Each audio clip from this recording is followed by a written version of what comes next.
Alam niyo ba mga mare, marami na akong napapanood at nakikita dito na nagbebenta ng ganito. Kaya naman naisipan kong itry na gumawa nito kung gaano ba ito kasarap at gaano ba ito kadaling gawin. So, na-amaze ako dahil madali lang pala itong gawin basta meron tayong mga sangkap na kakailanganin. To start po ay nagprito lang ako dito ng luncheon meat. Actually, hindi po spam ang ginamit ko dito kasi alam naman natin na may kamahalan ng spam. Kaya, ang binili ko dito ay luncheon meat lang na chicken ata yung flavor. So, ayan na nga, prinito lang natin siya sa magkabilang side. Pagpasensyahan nyo na rin mga Mars kasi every time na nag-voice over ako, aywan ko ba bakit sumasabay yung mga ingay ng kapaligiran, kundi ang ulan. Ito naman po yung mga kapitbahay namin. Nagpapatugtog sila at naririnig talaga sa aking pag-voice over. Wala naman akong magawa dahil yung lugar ko is open po siya at marami kaming kapitbahay. Layo-layo naman, kaya lang pag nagpatugtog ay nako, parang sasabog na talaga yung tenga ko. Balik na nga tayo dito sa niluluto ko bago tayo ma-stress.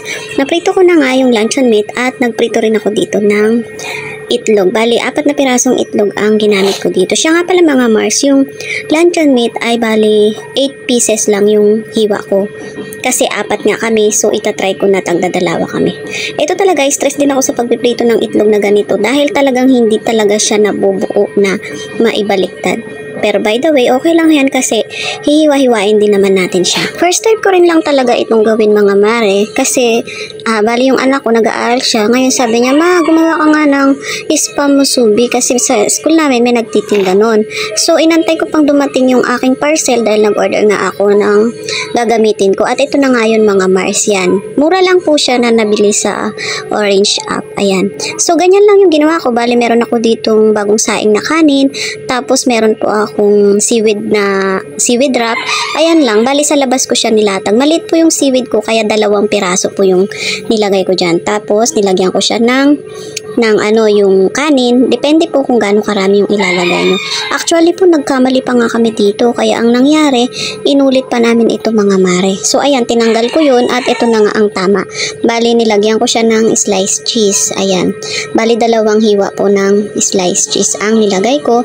Then nilagay ko rin yung itlog at pagkatapos ang last ay dapat yung luncheon meat. Ayan na nga. So ang gagawin lang natin dito is didiinan po natin ng mabuti para sigurado po na magfo-form talaga yung rice natin. O di ba ang dali lang talagang gawin. Ayan po, tignan nyo uli yung proseso na ginawa ko dito mga Mars. Napakasimple lang dito at saka pwede rin po kayong discover ng iba't ibang palaman dito. Hindi lang naman pang spam at saka itlog.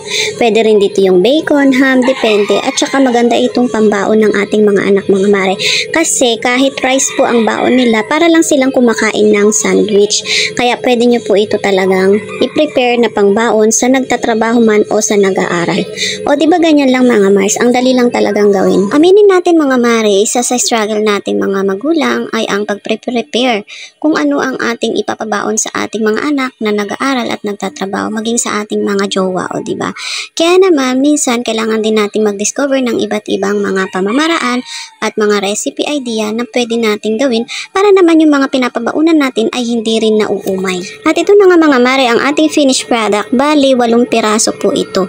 Yung isa po ay nandun po sa kabila at tinitikman na ng aking bunso. So, ito na nga, ang ganda tignan, diba? Ngayon, titikman naman natin siya. At ang masasabi ko sa inyo mga Mars ay nako, napakasarap po nito. Pwede rin siya sa fried rice kahit hindi plain rice ay nauutal na ako.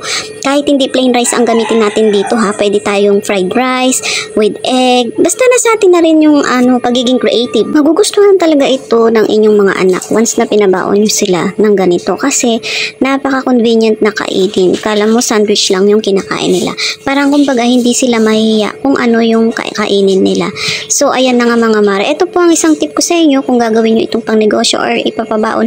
Mas mabuting ibalot nyo siya sa cling wrap para po maganda tignan at the same time malinis po talaga siyang hawak-hawakan. Kumbaga hindi siya messy. Nung natikman nga to ng aking mga anak, nung dumating na siya sa trabaho, ay nako, sabi niya, mama, gawan mo ko nito ha. Pwede ko itong pambaon at kaya natitiyak ko sa inyo mga mare, mapapalaban tayo sa kakagawa nito. Buti na lang meron na akong pang molder. Yun ang una nyong gagawin mga Mars kung balak nyo itong gawin. Mag-produce kayo ng molder. Mura lang naman po yun. Wala pang 100 pesos. Matagalan nyo na siyang magagamit at napaka-convenient. Hindi na kayo mahirapan sa pagmumold nito. So, paano mga Mars? Sana po ay meron na naman kayong tips or idea at bagong recipe na natutunan sa akin. Kahit hindi man po ito bago, at least na i-try natin at naipakita ko sa inyo na talagang madali lang siyang gawin at napakasarap po. Magiging patok po ito sa inyong mga anak.